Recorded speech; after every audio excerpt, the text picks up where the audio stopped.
Hello, hello, hello, hello, everybody. Hello, June 11th, 2025. It is hump day. It is Wednesday. How's everybody doing tonight? I hope you're having a great night. Hello, Millie. Hello, Miss Grace Paris and Lisa Thompson and Kiki. Hello, hello. I'm glad you're all here. And the gang's all here and the gang's all there. Hello, everybody. I hope everybody's doing good. What's up? What's up? What's up? Join me and Smiley's world, me and my world. I hope everybody's having a good night. Hey, me and you. Welcome, welcome. D. White, welcome. Good to see you. Piano girl, hello. Let's see. Last time for the strawberry moon. Right. It's time for the strawberry moon. I did see that. I saw that it was. Hey, Queen Brown Eyes. Hello, hello. YouTuber. Hello, hello. Everybody, welcome. Everybody coming in. Everybody in the bushes. I'm just glad you're here. Anybody who will be on replay, thank you for being here so much. Betsy Mathis, hello. Always late, hello, hello. Suzanne, I'm always happy to see you all. Thank you for being here so much. You went shopping for beach today? Beverly V, hello. Honey, if you are getting ready for the beach, it is so hot. I am telling you, it is hot, hot, hot. Hot, hot, hot, hot. Yeah, wear sunscreen. Absolutely wear some sunscreen. Oh, now they did say it was going to rain tomorrow, but we'll see. It's been looking like it was going to rain for 2 days, but they did say that the rain was coming in tomorrow. So I don't know. We'll see. You'll still be looking like a lobster. Make sure you put a lot of sunscreen on because it is hot. It really is. But it really hasn't. Yeah, it's been hot here. It's been hot everywhere, though. I think we're going to have a very hot, an unusual hot summer, if you ask me. She likes Myrtle Beach. Hey, Holly. Hello, hello. Welcome in. Welcome in. Yep, we're going to dirty Myrtle Beach. Oh, Lord. Well, the beach is the beach, you know. The beach is the beach. Kiki said, I don't fly and it's closer. Yeah, well, that's true. That's true. Well, you know what? I've flown that one time to New York and I loved it. But I tell you what, with all of these flights, and I don't know what it is with these airplanes. I don't know if we're just seeing them more or what's going on. But with all that going on, I just don't know. I can't say never again. I didn't think it was too bad. And I said, well, I'll do it again. But now we're just seeing all of these planes crash. I don't know what's going on with them. But hey, I say if it's your time to go, it's your time to go. Just be prepared. That's all I can say. Just be right with the good Lord. And then you have no worries, right? Except you just don't want to leave your family. I don't want to leave,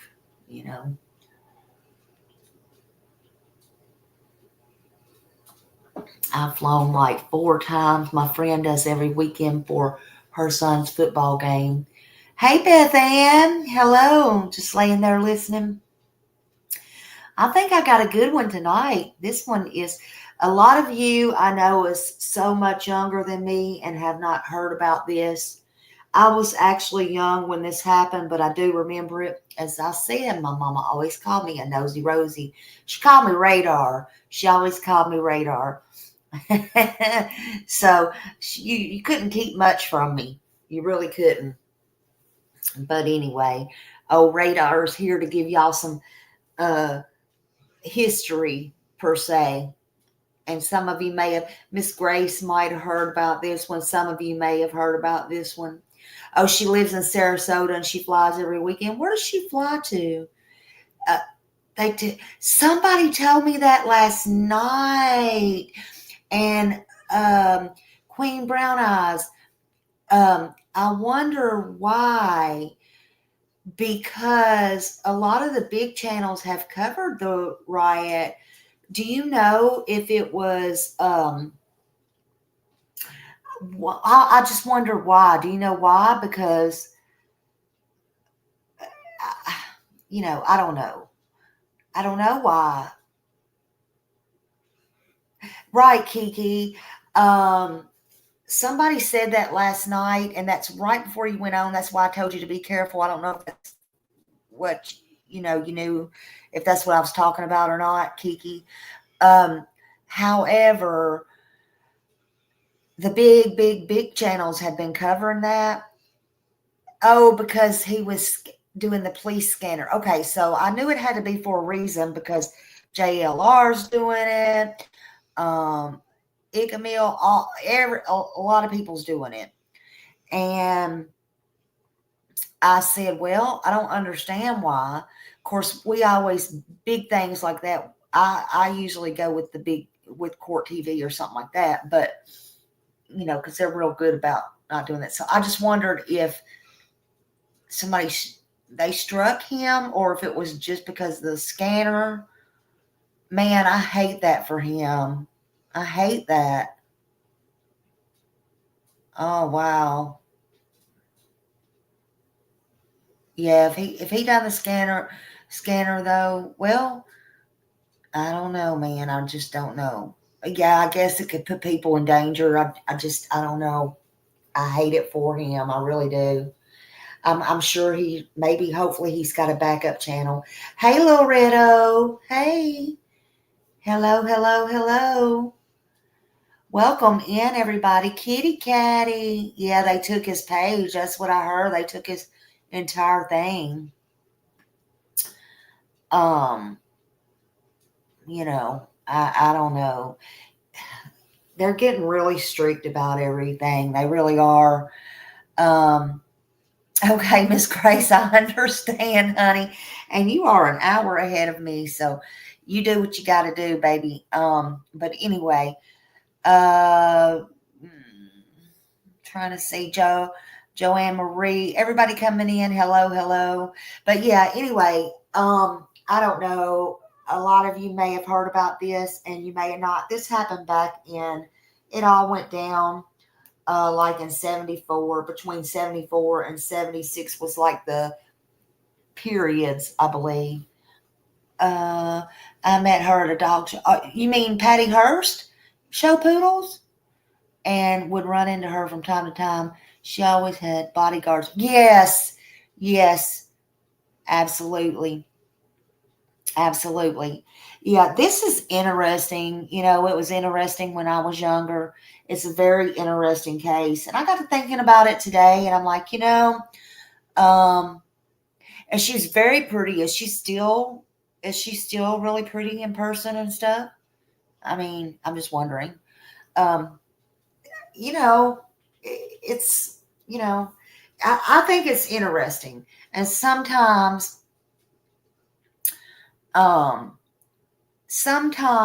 it's good to go back. It's good to learn the history, and it's good to know things. And for the younger people that don't or haven't heard of it, and of course, through the years, I've watched movies on it and stuff like that. And also to people have wrote books and stuff like that. So we're gonna talk about it. I got a couple of videos. I want to start out playing the one with her phone call. Okay, so I'll just set it real quickly because I wasn't going to play the video first, but I'll go ahead and start it out with this one. But I don't want to get people mixed up that don't know. Yeah, CJ did a lot for Sebastian. He'll be back though. I have a feeling he'll be back. Um, uh, into this one. Okay, I will. And if you want to remind me and email it to me just in case I forget, I'm gonna write it down right here. Sometimes I get these papers mixed up though. Let me just write it down. Uh-oh. I don't know if I heard of this one. Okay, I might have. I don't know if I've heard of that one, but I'll do a deep dive into that one. Then there's another one I got too. I'm gonna do. I'll probably do it tomorrow. But anyway, um, okay, I'm gonna give you a real quick. She was from a rich family. She was an heiress, and she got kidnapped. And this was in Berkeley, California. Okay, and then basically they say it's still controversy about it to this day, but they say she was brainwashed.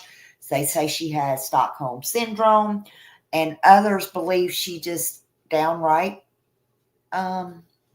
wanted to do what she did. So she got on the side of them and decided to commit some crimes. And basically, let me open this door. And basically, who's out here? Okay. And basically, we're going to get into all that. This was in Berkeley, California. She was taken from her home. We're going to get into all of it deep. Hey, Mike. Yeah, the Hearst Castle is a cool place to visit. I was looking into that. People was asking, could you still go swimming there and all that? I don't think so. But we're going to get into all that. But this is a cool story. It is history, It is history, and it's something different. And I think that a lot of people should, if you haven't seen the real story and everything, like the movie and all that, I think you should check it out. I'm sure you can get it on anything that you pull up, like Netflix, anything like that. But let's go into this phone call. Listen to this one phone call. The reason I want to play the other one last, after I do my talking and stuff, is because with all these channels getting taken down, I don't know. Heck, mine might get took down. But anyway, no worries, okay? No worries. All right, let me present this phone call because I want to do this one first. Abduction. Shit. Hold on. Oh, I think this one's it. Okay. Y'all know me and my buttons. I should put a number on it so I know which one. Okay.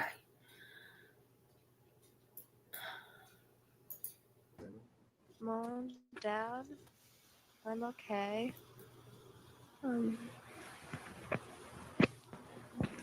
I I had a few scrapes and stuff, but they washed them up and they're getting okay. And I've caught a cold, and they're giving me pills for it, and so I'm not being starved or beaten or unnecessarily frightened. Let's sharing. I've heard some press reports, and so I know that Steve and all the neighbors are okay, that no one was really hurt. And I also know that the SLA members here are very upset about press distortions of what's been happening. A radical They SLA have nothing group to do with the August 7th movement, that they have not been shooting down helicopters or shooting down innocent people in the streets. I'm kept blindfolded, usually, so that I can't identify anyone. My hands are often tied, but they're not. And I'm not gagged or anything. I'm comfortable. And I think you can tell that I'm not really terrified or anything. I'm okay. I was very upset though, to hear about the police rushing in on that house in Oakland. And I was just really glad that I wasn't there. And I would appreciate it if everyone would just calm down and not try to find me and not be making identifications, because they're not only endangering me, but they're endangering themselves. I'm with a combat unit that's armed with automatic weapons, and there's also a medical team here. And Okay. She's just as calm. Well, I think she's calm, me and you, but you're going to have to understand. I don't know. I was just fixing to say, I don't know how long she was with them before this phone call came. Maybe we're going to be able to find out in the next one. But I'm going to get deep into it. I actually hated to play this one first, but there's a reason I'm doing that.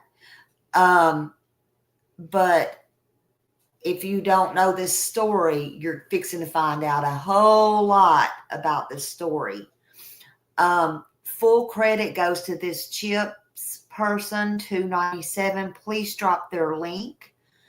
Full credit goes to them for this phone call, for getting this phone call. I personally think she's very calm in this.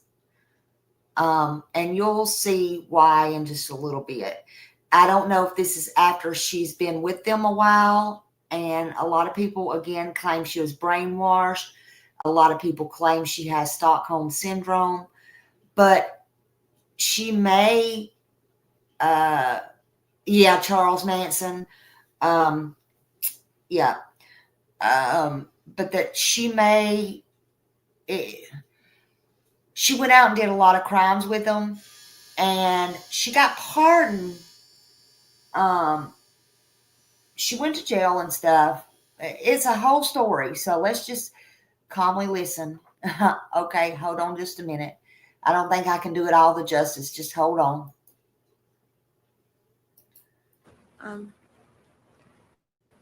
There's no way that I will be released until they let me go. So it wouldn't do any good for somebody to come in here and try to get me out by force. These people aren't just a bunch of nuts. And they've been really honest with me, but they're perfectly willing to die for what they're doing. And I want to get out of here, but the only way I'm going to is if we do it their way. And I just hope that you'll do what they say, Dad, and just do it quickly. There's some real life I've been connections to stopping my and family to starting to this. tape myself I don't talk so about that it I on can here, collect my thoughts. nor would I ever That's now, why for there's so many sure. stops in it.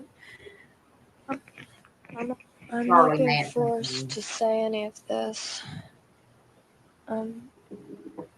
I think it's really important that you take their request very seriously about not arresting any other SLA members, and about following their good faith request to the letter. I just want to get out of here and see everyone again and be back with Steve. The SLA is very interested in seeing how you're taking this, Dad, and they want to make sure that you are really serious and listening to what they're saying. And they think that you've been taking this whole thing a lot more seriously than the police and the FBI and other federal people have been taking it. And it seems to be getting to the point where they're not worried about you so much as they're worrying about other people, or at least I am.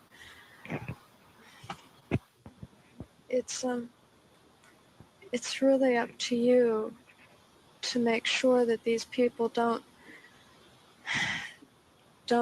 jeopardize my life by charging in and doing stupid things.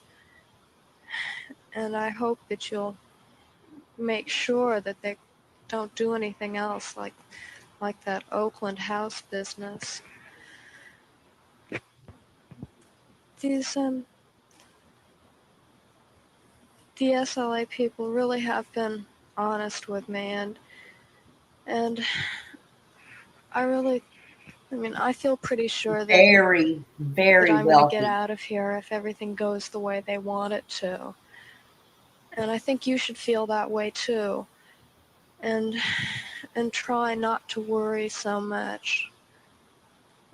I know it's hard, but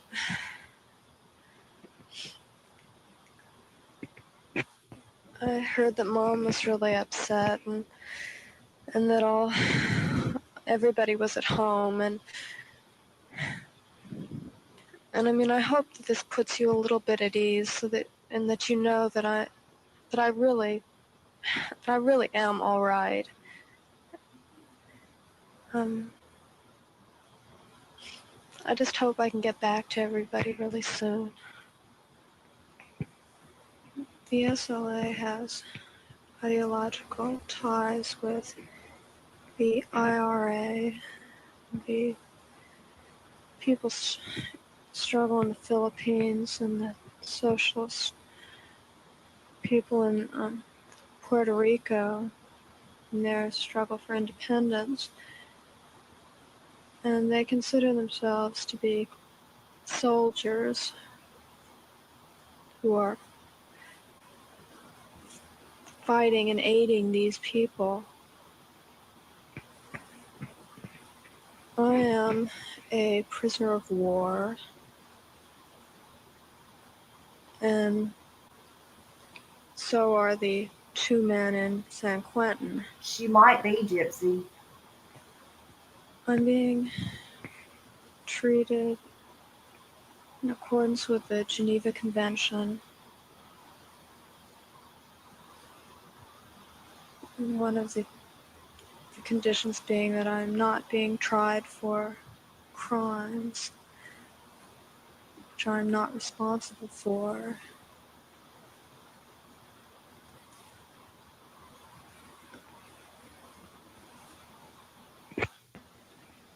I'm here because I'm a member of a ruling class family, and I think you can begin to see the analogy that the two men in San Quentin are being held and are going to be tried simply because they are members of the SLA and not because they've done anything. Witnesses to the shooting of Foster saw black men, and two white men have been arrested for this.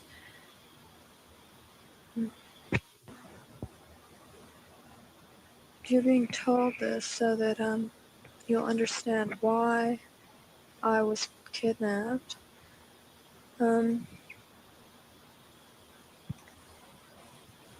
And so that you'll understand that whatever happens to the two prisoners is going to happen to me. You have to understand that I am held to be innocent the same way that two men in San Quentin are innocent. That they are simply members of a group and had not actually done anything themselves to warrant their arrest. They apparently were part of an intelligence unit and have never executed anyone themselves.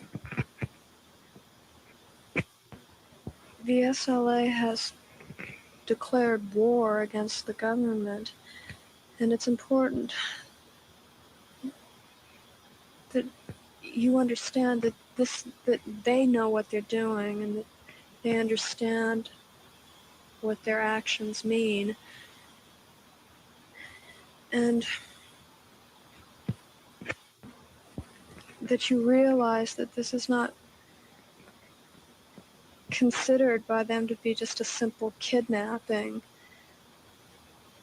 and that you don't treat it that way and say, oh, well, I don't know why she was taken. I mean, I'm telling you now why this happened so that you'll know and so that you'll have something to use, some knowledge to try to get me out of here. So I think If you she's can get reading the from food something. thing organized before the 19th, You can hear the then that's paper, okay, and it would just I speed think. up my release. Today's Friday the 8th, and in Kuwait, the commandos negotiated the release of their hostages, and they left the country. But Okay. So, yeah, I believe, in my opinion, she was reading that. And I think that must have been when she was first taken. Now, that's just my opinion. But we're going to have a whole nother one that's going to explain all that. But I wanted to give you her phone call and let you know how her phone call was before I jump right into this. But Patty Hearst, for those that don't know, some of you I see has heard of her and some of you have not. She was born into one of the wealthiest and most influential families. Hold on just a minute. Sorry, I had to get that charger. In one of the most influential families in America. And she was the granddaughter of William Randolph Hearst, the powerful newspaper magnate who inspired the film Citizen Kane. And the Hearst were they were American royalty. They were just royalty in terms of media influence and social standings, everything. Her father, Randolph Hearst, was a newspaper executive through um, not only through that and being an executive through the newspaper and all that. Patty was the third of 5 daughters in the family. Okay. So Randolph and Catherine Hearst, her mother, after the kidnapping, they were devastated. They were so devastated. They were confused. The SLA demanded that the Hearst distribute millions and millions of dollars worth of food to the poor in exchange for her safe return. Her dad, Randolph, complied, and he organized a $2 million food giveaway in the Bay Area, known as People in Need. However, at that time, the SLA rejected it, calling it poorly executed. Oh, yeah, they're still worth billions of dollars. Absolutely, Sammy. The SLA, though, rejected all that and refused to release Patty. Her father later said, quote, "We're trying to do anything to bring our daughter home, but it seemed like nothing was ever enough for them," quote. So then when tapes of Patty come out, they showed Patty was siding with SLA. And so those were released. Her parents believed she was brainwashed at that time. So they hired top attorneys and advocated to no end tirelessly for her release. And they begged for fair treatment.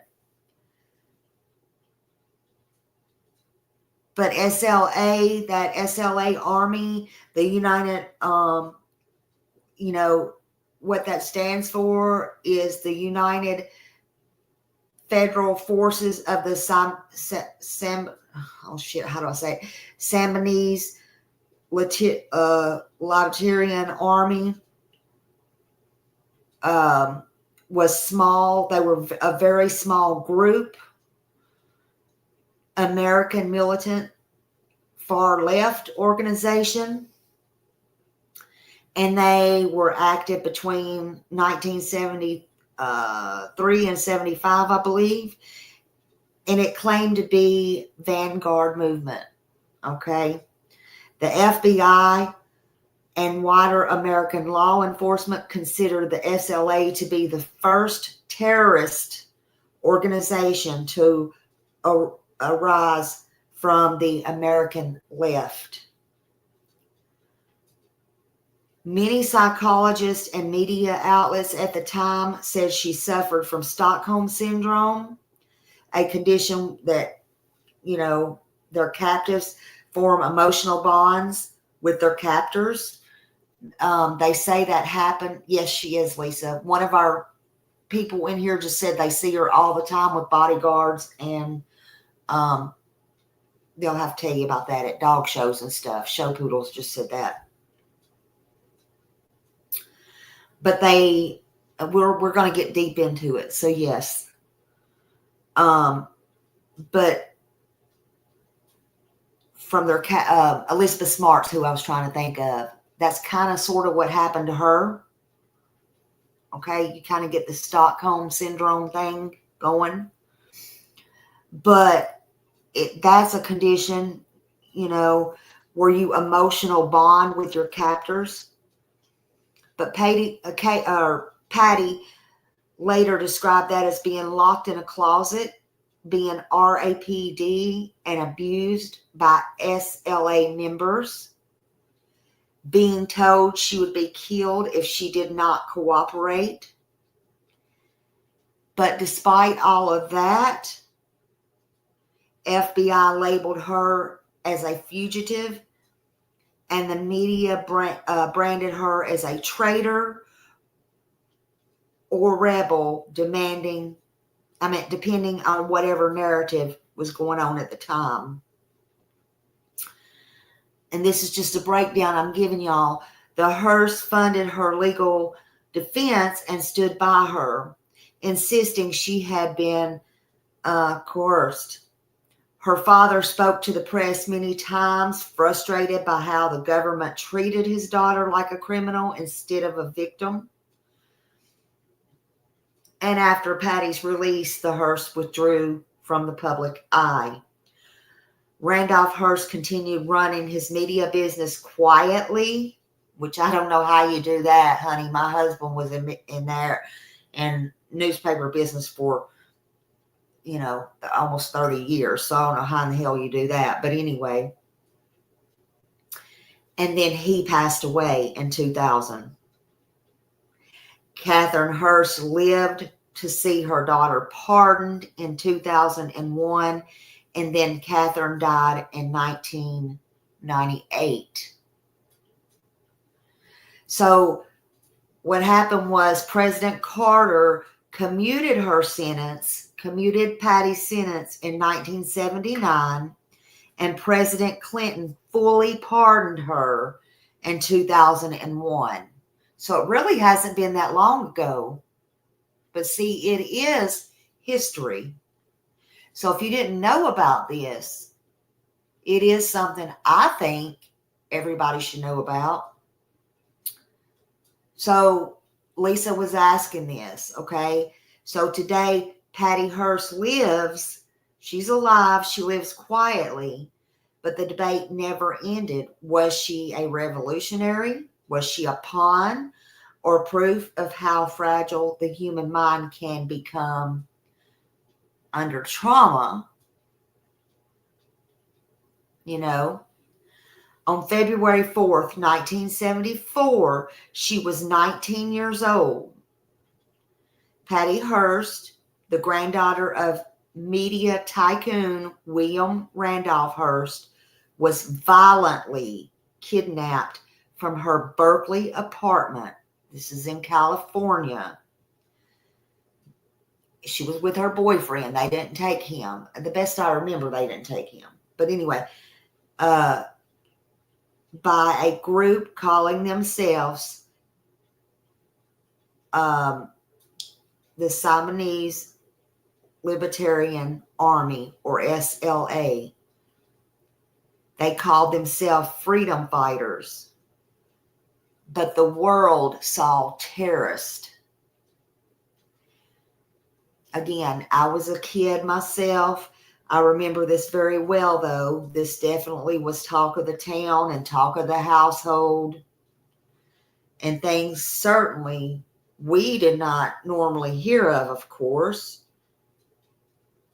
As a kid, I didn't really hear things like this. Not like we do nowadays. Plus, like I said, my mom always called me radar. Couldn't hide much from me. Even when they were talking easy. Couldn't got much past me. But then come the tapes. Patty started calling herself Tanya. And she appeared in these tapes to support her captures, her kidnappers. She spoke their rhetoric. Then the nation started gasping. Right, Rosebud. Then they started getting this surveillance footage that showed Patty holding a GUN. I was going to put that up as my thumbnail, and I thought, better not do that. I found out, for you creators who don't know, I did double check, but I had already changed my thumbnail. It's okay as long as it is in a news article and it's for news reporting, but I already changed my thumbnail. Didn't want to take any chances as long as that is what it is and it don't show somebody actually literally offing somebody. It's fine. But it is what it is. I changed it. But it showed her holding the weapon, and all the things. It's out there. All the things are out there. But it showed her holding the weapon during a bank robbery. And people want to know, was this Patty's cry for help? Or had she really joined in? Because it sure looked like she joined in and was having fun. Just saying. Now, I'm not sitting here tonight judging her. Hey, I think this is a fascinating story. I think this is history still going on, if you ask me. I'm not in this case going to judge one way or another who's right, who's wrong. All I know is the damn kidnappers was wrong, okay? I'm just here feeding y'all this story. I'm telling you what happened. Now, I might have something to say a little bit on down tonight. I don't know. But right now, I'm holding my tongue. I really don't know one way or another. I'm going to be honest with you. I think in a situation like that, I'd probably do whatever I had to do to survive. Let me just say that. Okay? And tomorrow, I may not do what I said I would do today. How about that? Is that good enough for y'all? Because I'll be changing my mind a lot. And if I was in the same position that I was in today, I might not do the same thing I did yesterday. I'm just saying. We can't always judge like that. She was 19. She was 19. But anyway. But to this day, these debates continue. Okay? They don't know, or there's a lot of fuss going on. Was she brainwashed? Did she have Stockholm syndrome? Was she having the time of her life? Was she what? I don't know. Okay. The truth may lie somewhere in between, and it may be a mix of fear. It may be a survival. It may be psychological manipulation. I don't know. It may be a little bit of all in the mix, if you ask me. Hello to everybody coming in. According to Patty, later on, what happened was. Yeah, and you think about back then, okay? Exactly. But what happened was, what really happened to Patty in her time she was held captured, according to her later testimony and different biographies, she said she did endure being kidnapped by SLA, and for the first weeks of her captivity, she was reportedly blindfolded, she was bound, and she was locked in a closet. She said she was subject to continuous political indoctrination, forced to listen to the SLA's radical ideology. During this time, she was sexually assaulted by multiple SLA members, including the leader Donald DeFreeze, aka Clinique. The brutal confinement and psychological terror is what many experts believe contributed to what appeared to be her transformation into Tanya, the name she later used on a SLA member. There were the extreme sensory deprivation and trauma she endured, created the feeling of being buried alive. The closet she was kept in was reportedly soundproof and locked, which further had the sensation, she said, of being like entombed. Patty's own words were the experience of us feeling like she was dying over and over again. She said, quote, "They kept me in a closet, blindfolded, my hands tied.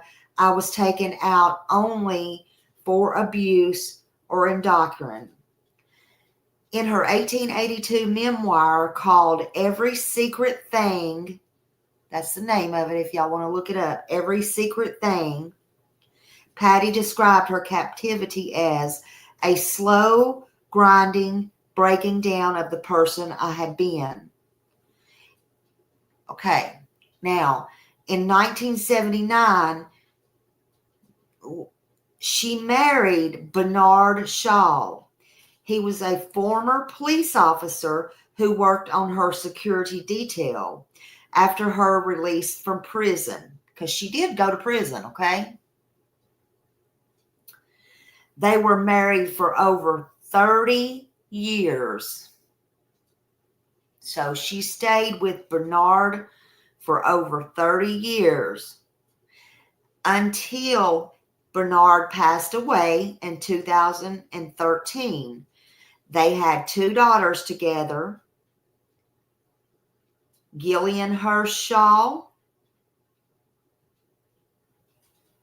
was a former fashion columnist, and Lydia Hearst, a well-known model and actress and fashion icon. And Lydia's married to actor and TV host Chris Hardwick. Okay.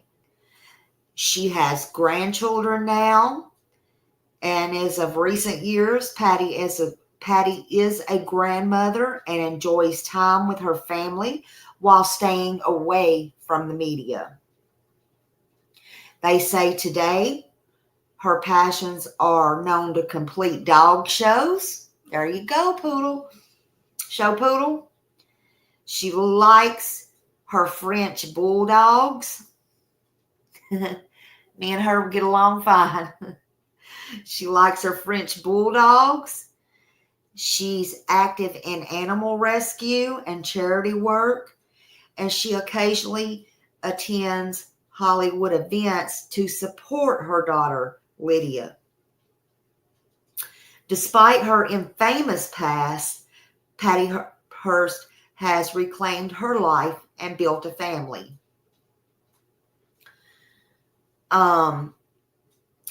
She's maintained financial stability and social status. She's lived free from any other criminal issues. Okay. She's been formally pardoned again by Bill Clinton in 2001, clearing all of her criminal record. But the shadow of her past still follows her name, of course. She's forever associated with one of the most bizarre and controversial stories in America's history. And I just thought there's those who didn't know about this story might be interested in it, and those who heard of it and forgot might like to rehear it, because it sure was interesting, and it is a historical, to me, story. And not many people make it out of something like this and continue, but she did. I don't know. There has to be a lesson in there somewhere. Yeah, I agree, Little Red. I agree. But this really happened. It happened in Berkeley, California. The kidnapping was February 4th, 1974. Patty was abducted from her apartment. That apartment, in case you want to know, is 2603 Benvenue, Benvenue Avenue in Berkeley, near the University of California campus. And she was a student at the time. And it happened just before 9 p.m. Her and her fiance, Stephen Weed, they were both beaten by armed SLA members, dragged out into a waiting car. And Stephen, his face and his eye was really effed up bad. Even after the fact. And then you got your San Francisco Bay Area SLA headquarters. Patty was captive at various safe houses where they took her around San Francisco, including Daly City and Oakland. The SLA moved her all the time to avoid any detection by FBI. So they moved her all the time.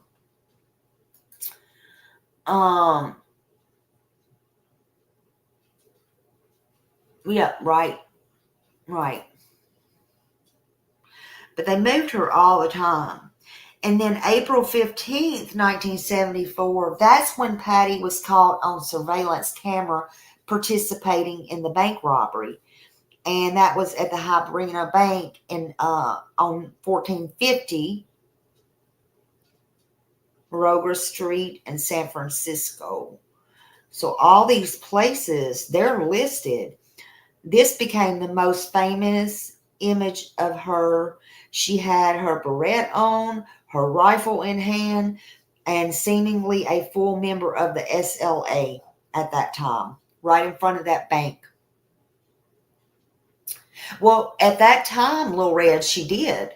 She absolutely did participate in that willingly, in that bank robbery and stuff. She absolutely did. That's the whole question. Was she brainwashed? Did she have Stockholm syndrome? What was going on at that time? Yeah, she absolutely did participate freely. She did. And she went to prison for it. There's no doubt in my mind she didn't participate. But May 17th, 1974, 6 SLA members died in a massive shootout and fire with LAPD at a safe house on 54th Street in central Los Angeles. Luckily, Patty was not there. She was on the run with other SLA members at that time. Otherwise, she would have been there. Then, San Francisco, her arrest happened on September 18th, 1975. At that time, Patty was captured by the FBI at an apartment at 625 Morris Street at San Francisco's Mission District. And after 19 months, because she was with them 19 months. So the question is, was she brainwashed? Remember, they kept her in a closet, bound, tied, all the things. They only let her out to listen to those tapes, those political tapes, everything to brainwash her. If that can possibly be done. I don't know. I'm just saying. I'm just telling you what happened. But at the trial, her trial took place in federal court in San Francisco, and it became one of the most publicized trials of the 20th century, with extensive media coverage and national debate on victimhood versus criminal responsibility. So this is where everything,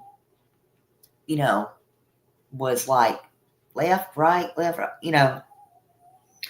So to me, it just sounds like the wild, wild, wild west over in California. I don't know about y'all. I don't think they did, Kiki.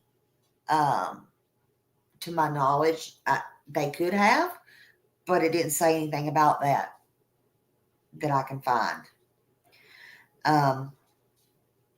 They kept her in a soundproof closet, kept her in there, repeatedly RAPED'd her over and over by the different people, and only brought her out for that and to make her listen to the political stuff over and over again. They had tapes they made her listen to over and over again. But the prosecution's argument was Patty had multiple chances, and I can see this, had multiple chances to escape and didn't take them, and she actively helped plan robberies and carried weapons. Her public statements and behavior showed voluntary alliance to the SLA.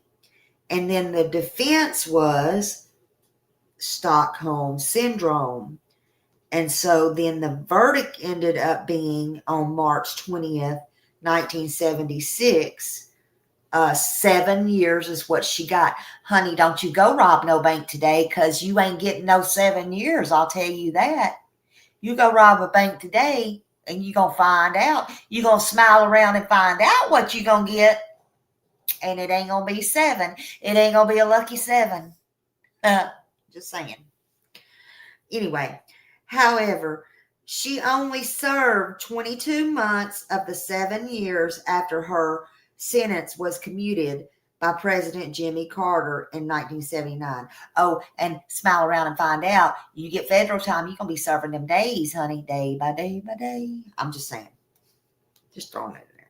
And then in 2001, President Bill Clinton granted her a full presidential pardon, wiping her criminal record clean. So, fun fact, the trial captivated the nation with reporters lining up daily in the courtroom filled by celebrities, legal experts, and curious citizens like us. But it is still studied. This case right here is still studied in law schools, psychology courses, and media ethics discussions to this day. This case right here is. This case right here is. That's how important this case right here turned out to be. Just FYI, little fun fact there. So this is a very true story. And you can say Smiley's World brought it to me today. But I'm going to present you with this. We're going to watch this video. Hold on. Hold your horses. Just a minute. And y'all will get more of the drift here. And she was a beautiful young girl. Look at that.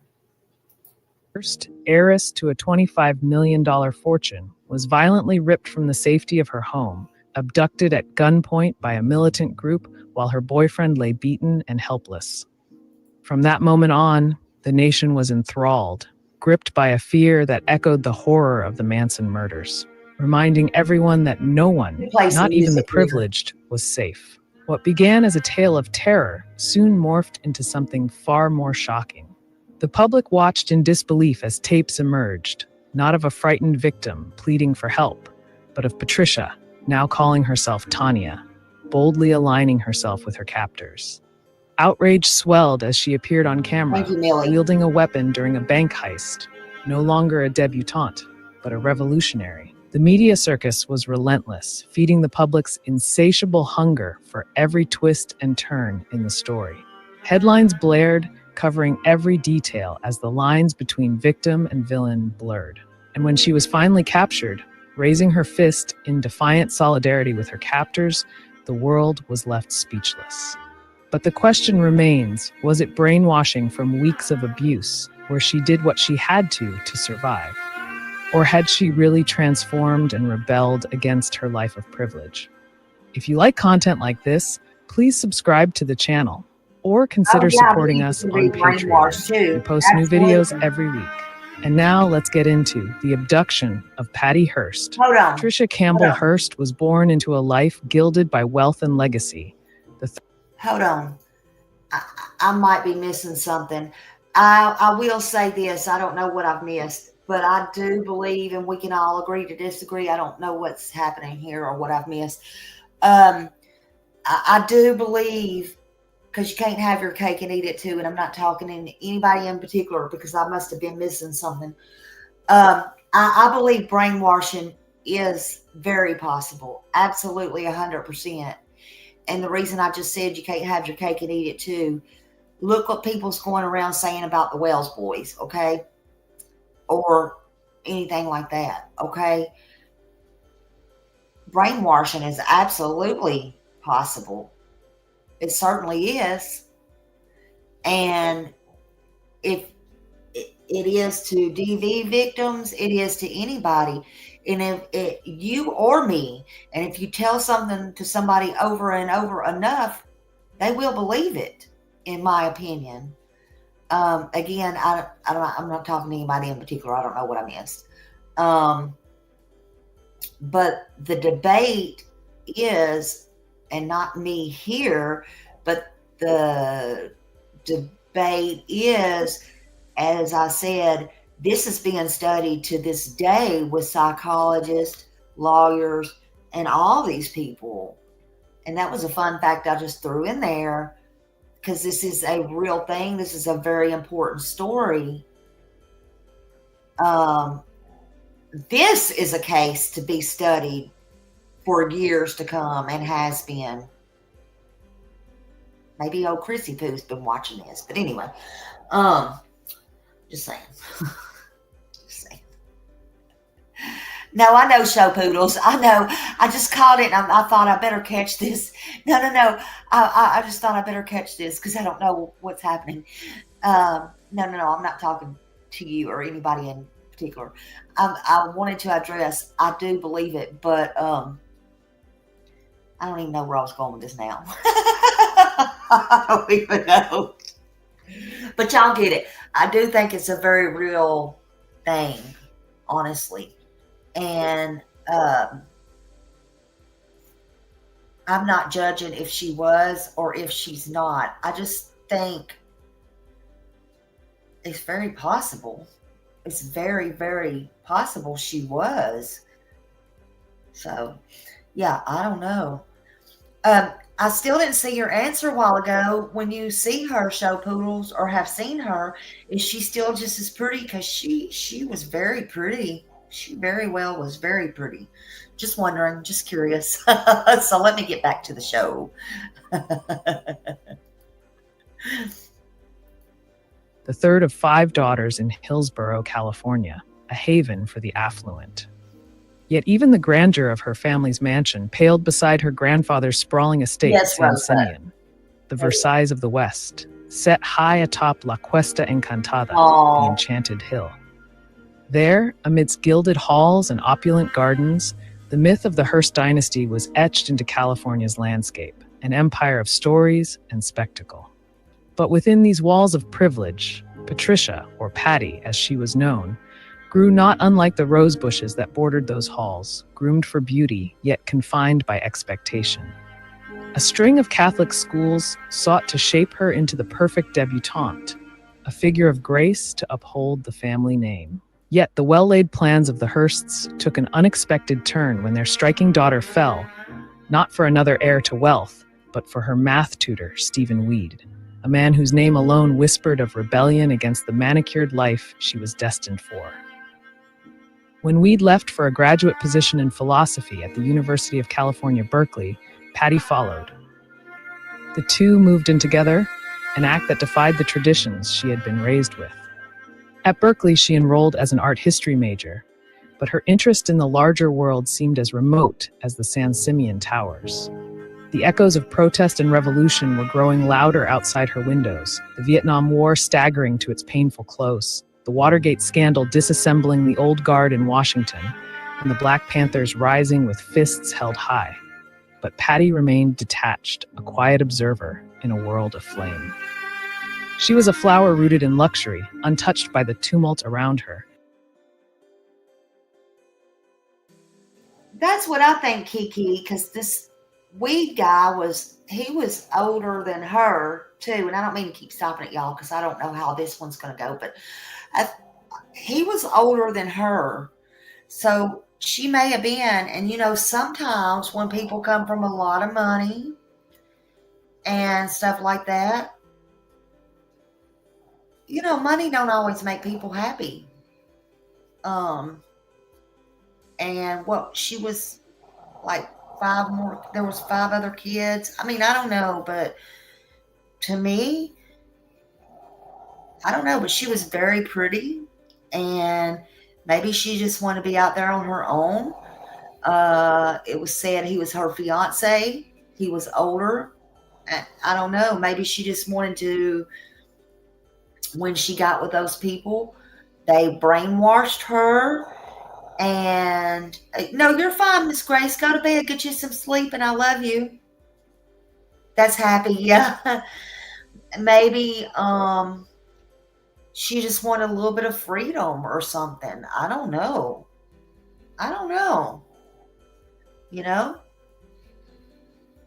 But who knows? I'm just glad she got out alive. I'm glad she got her life together. I'm glad her parents got her back. She did time in prison, and she righted whatever wrongs that she made. Nobody's perfect. And I'm glad she's got her family now. And, I don't know. I don't know what to say about that. But even the most sheltered rose can be swept up in the winds of change. What began as indifference would soon unravel into something far darker. fate, like a slow-moving storm, was already gathering on the horizon, and Patricia Hearst, child of wealth and promise, would soon be pulled into a vortex of violence and transformation so profound that the girl she once was would become all but unrecognizable. Her metamorphosis was inevitable, not a leap into a new life, but a slow, tragic unraveling, a quiet flower caught in the jaws of a hurricane. In February 1974, the fragile veneer of Patty Hearst's gilded life was shattered with a single knock at the door. The promise of safety dissolved in an instant when Stephen Weed, her fiancé, opened the door to a young woman who claimed her car had broken down. I agree, But Sandy. behind this seemingly innocent facade lurked chaos. Moments later, two armed men stormed inside, their intentions as brutal as they were swift. Weed was left bloodied and broken, the violence raining down. Today, Deanna, is your 56th birthday? Oh my God, let me stop here. I gotta tell you, happy birthday. Okay? Happy birthday to you. Happy birthday to you. Happy birthday, Deanna. Happy birthday to you. Woo! Happy birthday and many, many, many more. I hope it was wonderful for you. I hope you have a great day and a great rest of the night. Happy birthday. I hope it was a great day for you. Love you very much.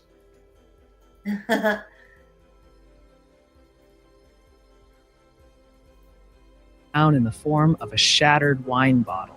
Patty, barely more than a teenager, stood helpless as her world splintered. Bound and blindfolded, she was dragged from the sanctuary of her life of ease, clad only in a blue housecoat, into the cold, unyielding trunk of a car. The nation would soon awaken to the chilling news, a story too sensational to ignore. The kidnapping of an heiress, one with the legendary Hearst name, ignited the imagination of a public eager for a spectacle. The press, like scavengers circling fresh prey, descended on the story with the same fervor they had for the Lindbergh baby's abduction decades earlier. The conflation of wealth, violence, and mystery was irresistible, and so began the transformation of a teenage girl's captivity into a media circus. The captors were no ordinary criminals. The Symbionese Liberation Army, a ragtag group of self-styled revolutionaries who branded themselves as modern-day Robin Hoods, had orchestrated the abduction. They spoke of symbiosis, a harmony between people and their causes, but their philosophy was an unholy mix of Black Power rhetoric, Maoist revolution, and nihilistic rage. For the SLA, this was not merely a kidnapping, it was a performance, an act of defiance against the very system they despised. And with the daughter of one of the country's wealthiest men in their clutches, they had found the perfect stage. As the days turned into weeks, the nation sat glued to their televisions, witnessing the SLA's grand theater of insurgency. Patty's disappearance became the lead story, and the radical rhetoric of the SLA, once the angry mutterings of an underground group, was now broadcast into millions of American homes. They ranted about capitalist pigs, about the rot of imperialism, and the decay of a nation built on exploitation. Yet, beneath the bravado, there was something almost absurd about their demands and their lifestyle. These revolutionaries, who promised to tear down the corrupt system, shared a communal toothbrush and espoused free love. Their anthem? A chilling slogan that resonated like a death knell. Death to the fascist insect that preys on the life of the people. At the heart of this storm was Randolph Hearst, Patty's father, a titan of the newspaper world. His empire had once been built on the very sensationalism that now ensnared his family in a web of terror. As he waited, desperate for word from his daughter's captors, the irony of his life's work must have been bitter indeed. Now it was his daughter's life, her fate, that filled the front pages. But if the kidnapping was strange, what came next was beyond comprehension. A tape arrived, not with pleas for help or confessions of fear, but with a declaration from Patty herself. Her voice, steady and unwavering, called the SLA her comrades and denounced her family as capitalist pigs. The voice was familiar, but the message was alien. The transformation had begun, and America watched, bewildered, as the once detached heiress embraced her captor's ideology. April brought another tape, and with it, another shift. Patty, now calling herself Tanya, after Che Guevara's fallen lover, Tamara Bunke, declared that she had been given a choice: return to her life of privilege or fight alongside the SLA for the freedom of the oppressed. She chose to stay and fight. With that decision, she severed the last thread tying her to her old life, relinquishing not only her name, but her identity.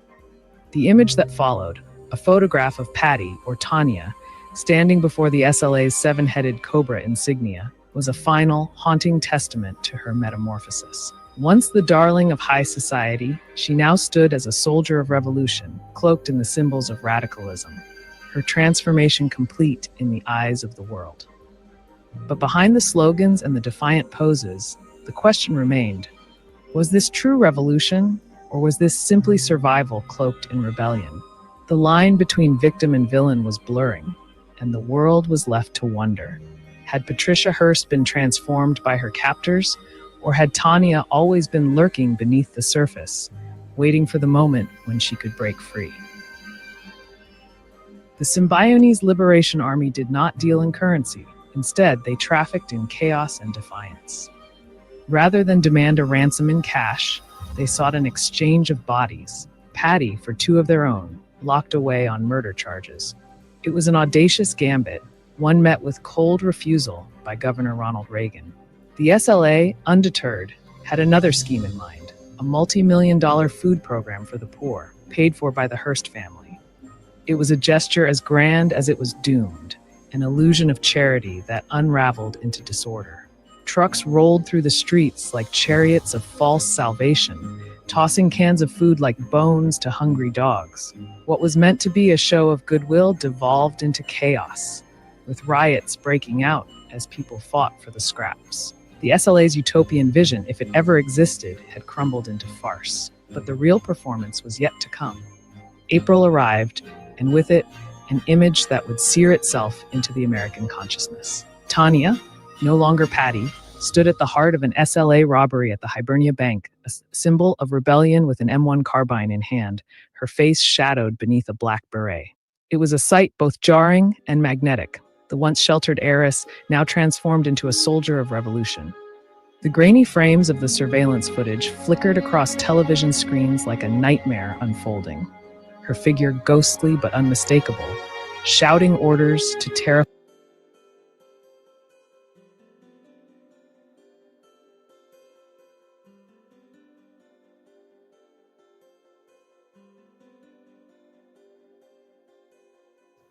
Sorry, I forgot I was mute. Even this one, I remember seeing on my TV. Everybody in the world was watching this. Everybody. This was huge when this came out. And it was just, nobody could believe it. Nobody could believe what was unfolding in front of their eyes with this kidnapped lady. And they didn't know what to think at the time. This was just not stuff you seen, you know, and it wasn't good. Terrified bank tellers. The world gawked, and the press, once sympathetic, turned feral. The narrative had shifted. No longer was she the kidnapped debutante, but a dangerous radical, and the public was eager to see her fall. In the span of a month, Tanya was again on the move, this time spraying bullets in a Los Angeles sporting goods store during yet another robbery. It was clear now, there was no turning back. The line between victim and willing participant had blurred beyond recognition. She had not simply fallen under the spell of her captors, she had become one of them. Or so it seemed.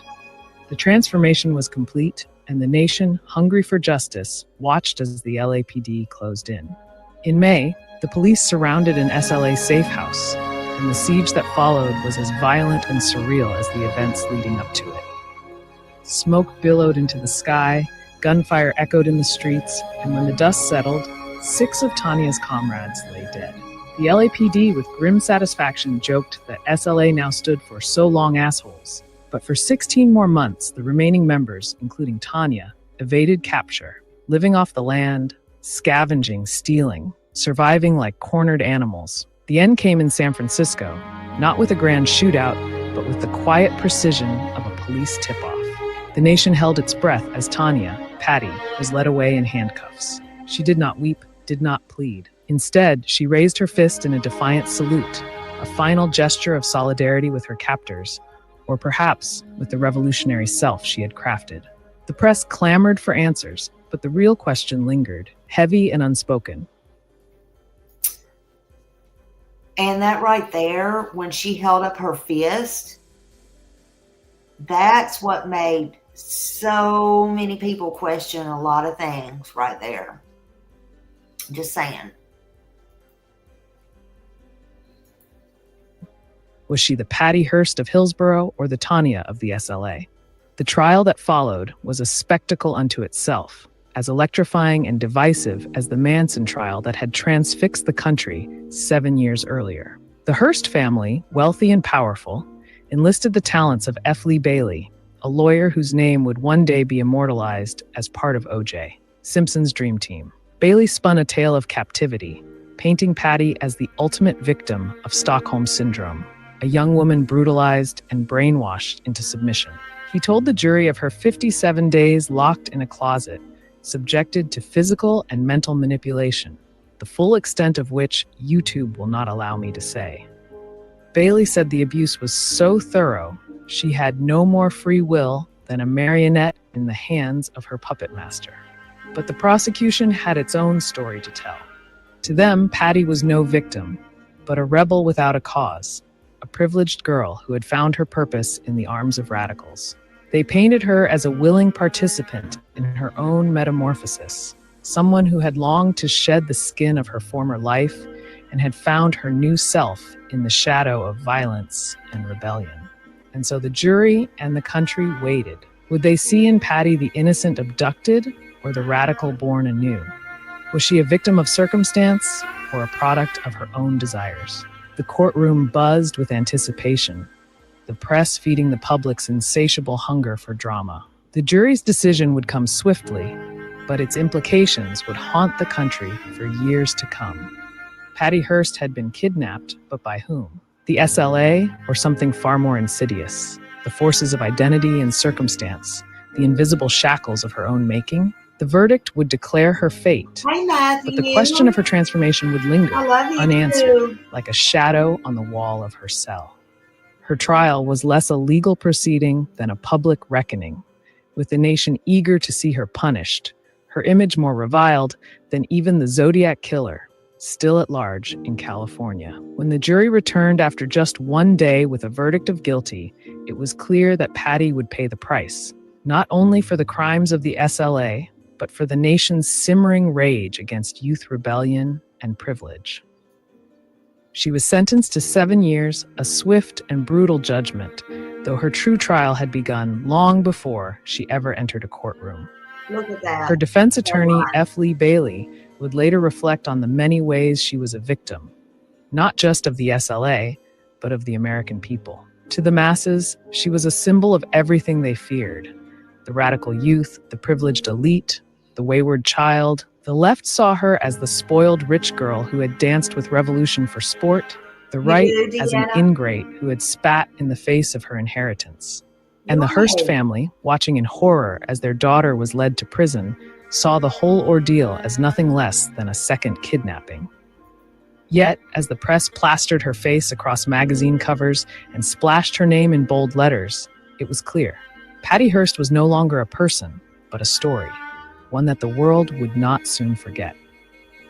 At the medium security prison in Pleasanton, California, the heiress to a $25 million fortune worked for 2 cents an hour, serving meals to other inmates as she wryly noted, "The tips are lousy." The world had turned her into an icon of criminal rebellion. But inside the prison walls, she was simply another name on a roster, sharing space with the infamous Lynette Squeaky Fromm of the Manson family. Yet even here, notoriety lingered like a shadow. So let me ask y'all, does it make y'all, when y'all watch something like this, do you want to go back? Yeah, 2 cents, Kiki, right? Does it make y'all want to go back and look up like the movie or something?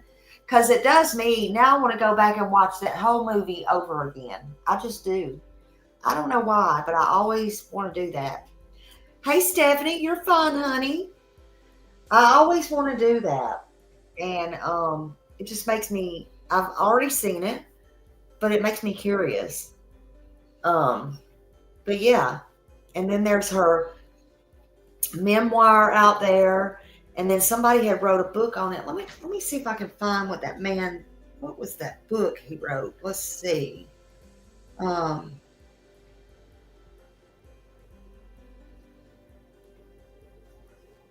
remember what they said it was. Hold on. Oh, there's several books on it. Oh yeah, here it is. It's called American Harris, The Wild Saga of the Kidnapping, Crimes, and Trial of Patty Hearst. And the author is Jeffrey Toobin. It was written in 2016. So then the other one is Every Secret Thing. She wrote that one. That's the one she wrote. Every Secret Thing. Patricia Campbell Hearst. That was her maiden name. So Patricia Campbell Hearst. And that's her own memoir.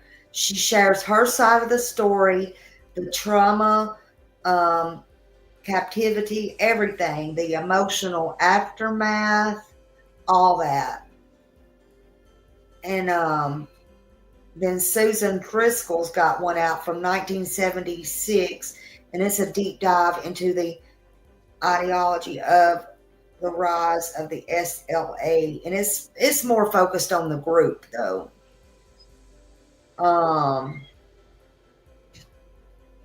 So there's several books out there. Hold on a minute.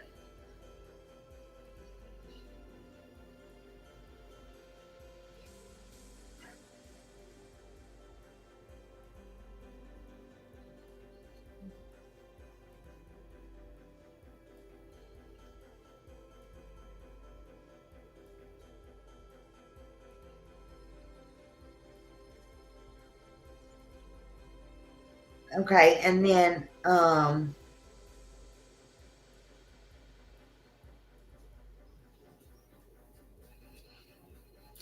don't know if you can find them on TV anymore or not, but I'm sure you can. Natasha Richardson played Patty Hearst. Every Secret Thing. That's just what it's called, I guess. And then there was one called The Radical Story of Patty Hearst, and it was a CNN original. That was back in 2018. So, yeah, FX had one, American Crime Story.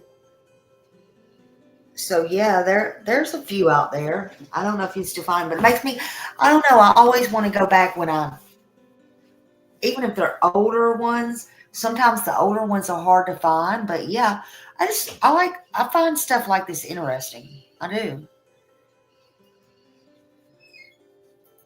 Squeaky attempted to assassinate President Gerald Ford. She briefly stole the spotlight from Hearst, but only briefly. For the press, Patty Hearst was still a saga in motion. Yep. It wasn't until President Jimmy Carter commuted her sentence after just 22 months that the tale seemed to reach its close. Later, Bill Clinton granted her a full pardon, perhaps swayed by the influence her family still wielded. As Patty walked free, more than 100 reporters and photographers swarmed the scene, eager. I don't mean to keep stopping it. Y'all.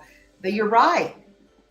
That's what I was trying to say a while ago. I don't know if you were in here, but look, nobody else would have got away with that.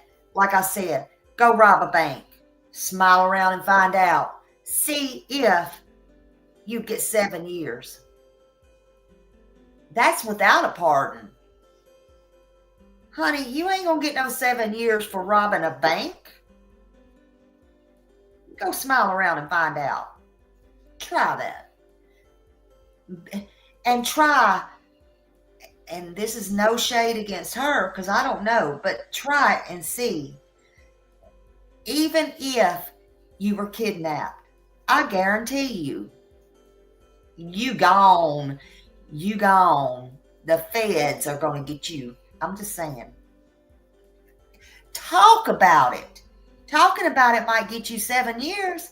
Hey, Jen, Astrology for Jen. Drop her link, y'all. I'm just telling you. But yeah, you're right. Privilege has its privileges. That's what I mean. To capture the image of a woman who had lived so many lives. And as she re-entered the world beyond prison, forever haunted by the ghosts of her past, she found an unlikely savior in Bernard Shaw, a man who would become her rock in the years to follow. Shaw was no revolutionary, no radical. He was a divorced police officer who had once been hired as her bodyguard. But in him, Patty found the stability that had eluded her for so long.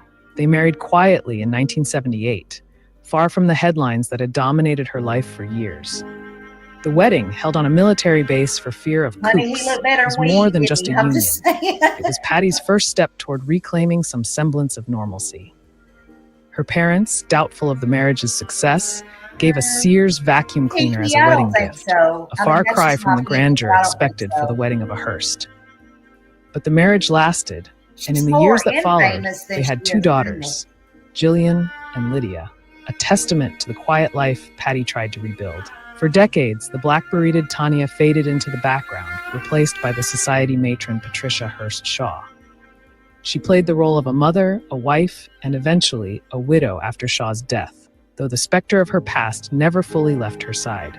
At a Thierry Mugler fashion show in Paris, she briefly stepped back into the spotlight, strutting down the runway in sky-high shoes and performing a striptease, her only true brush with the outrageous in a life otherwise determined to remain quiet. Another flicker of her past life emerged when she acted alongside Johnny Depp in Cry Baby. But aside from these rare moments, the once notorious heiress receded into the comfort of small-town obscurity. Wilton, Connecticut became her refuge, an enclave of wealth and quietude, where neighbors included Keith Richards and Paul Newman. Here, Patricia cultivated a new identity, one far removed from the glare of media scrutiny. Her carefully coiffed hair and tailored clothes gave no hint of the woman who had once wielded a gun in the name of revolution. The only vestige of her past was a state-of-the-art security system in her home, a quiet nod to the inescapable shadow of the SLA. And yet, even as she bred French bulldogs for the Westminster Kennel Club, as she held her prize-winning puppy, Diva, in the spotlight of yet another victory, the questions remained. The transformation from revolutionary to suburban matron was not without its mysteries, and the ghosts of the SLA lingered. Had Tanya been a figment of brainwashing, or was she the inevitable product of a life suffocated by privilege? Was she a victim, or had she simply worn that mask long enough to survive? Let me know your thoughts in the comments. If you like content like this, please subscribe. We try to mix our videos between long and short content to keep it interesting, but let me know who you would like to see us cover. Thank you as always to our... Yeah, so I just thought that was very interesting. And I thought it was worth to bring it back out. Because again, they said everybody still studies it to this day. Schools, psychologists, media, it's in ethic discussions. And this is a very real, true story. And, there you have it. It's brought to you tonight by me. And I'm sure there is many, many, many places on YouTube it's been brought. it's fascinating. Let me turn this music off. I do that every time. And I just thought I would bring it to you again. Good night, Dee, and happy birthday. I hope everything goes well for you the rest of the night. But yeah, y'all have a wonderful night, all of you. I'm going to let you go on and get on with whatever it is you're doing. I really appreciate you being here and spending this time with me to tell this little story. And y'all go look up some of the clips and look into her Millie, right. Look into her look into the Hearst mansion, like Mike was saying when he first come in. And because there's a lot that I didn't get into. And look, I mean, there's still tons and tons of money in the family. It's fascinating, Jen. I started on that today, and I'm just like, you know what? I'm gonna go back on this because I remember this when I was younger, and it's just, I think it needs to be brought out. It's history, man. So thank you so much, Deanna. I appreciate it. And Show Poodle, thank you for telling me that. I think that's so interesting. I just think that's interesting. And I'm actually glad I saw that little last piece there about the movies. I swear when I saw that, I would have never known that was her in there, because I don't always read the credits and stuff like that. But that's good to know. We always learn something. Always learn something. Well, thank you. Y'all have all been enjoyable, and I'm glad to spend time with you. Who knows, if I can't sleep, I may come back on here. Who knows? I got a whole thing here. Wrote about Sebastian, a show ready to go. But I think I'm going to lay down. But I always got his little thing going across. If anybody knows anything about Sebastian or anything like that, please make sure that you call in. 615-451-3838, and don't keep it to yourself. And if you think you see him, dial 911. But as always, I will talk to y'all later, and I love you, and I thank you for spending this time with me. You could have been anywhere else. Me and Justin's going to have a showdown on that one day. But you chose to be here with me, and I love y'all for that. I love y'all for that. Thank you very much, y'all, and have a great night. See you later. Bye.